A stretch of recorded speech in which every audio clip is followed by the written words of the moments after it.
Hey everyone, Wes here for Family Gamer TV, and today we're taking a look at Pokemon Super Mystery Dungeon. Now this is a slightly different twist on the Pokemon games you might be used to. It's more of a dungeon crawling RPG, but there's still loads to love there for Pokemon fans, and especially if you do like RPGs, this is definitely for you. Now my family and I have been checking it out and having a lot of fun. There's 720 different Pokemon in this game for you to recruit and use as you explore these dungeons, and 20 starter Pokemon to pick from. But you don't just get the simple choice of here's a line of 20 Pokemon. No, the game presents that in a kind of personality test. So you get asked questions and your responses decide which Pokemon is a best fit for you. Now because both of my kids were playing this game together, there was a little difference of opinion on which questions got which answers. So they played a little rock, paper, scissors to decide just which answers to go for.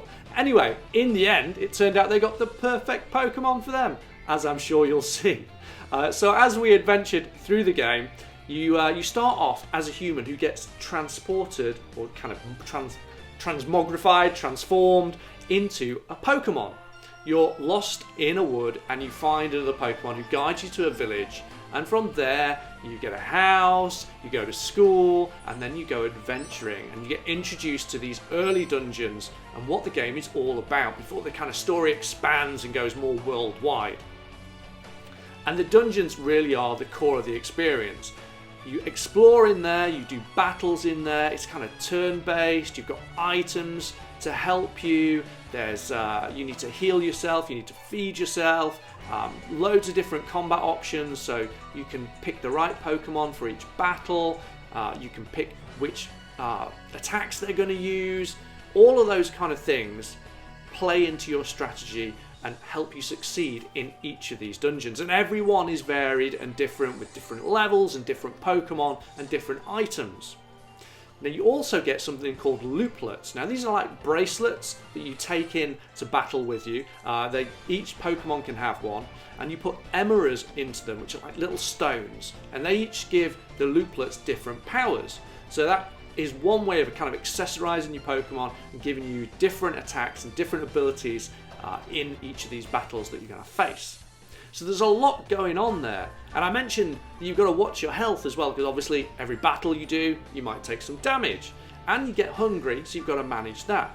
But if you're in a battle and you take too much damage, well, what are you going to do? If any of your Pokemon faint, you pretty much have to revert to a save game, losing all your items, but at least not your Pokemon. However, there are some great new features to help you out. If you've got Street Pass enabled, you can pick up helpers from other 3DS owners that will help you in the game in situations where you've lost all your Pokemon because they've fainted in battle, and you can use those helpers to help you recover all of your items that are still in the dungeon. Now as a parent, I think it's great that you don't lose anything in the game permanently, whether it be Pokemon or items. So loads of cool ways to keep you going, because it can be a tricky game, especially for someone like my daughter who's only 6 years old. These battles can get quite strategic and quite tricky quite fast. But there's help at hand, which is great, especially if you're in a family with more than one 3DS.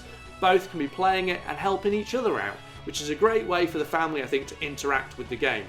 Works very, very well. So this is a grand, huge Pokemon adventure for you to enjoy. A little bit different to what you might be used to, but really fun all the same. I've been playing it when the kids have been in bed and having a great time. There's a lot of depth to the strategy of the battles, and it looks fantastic.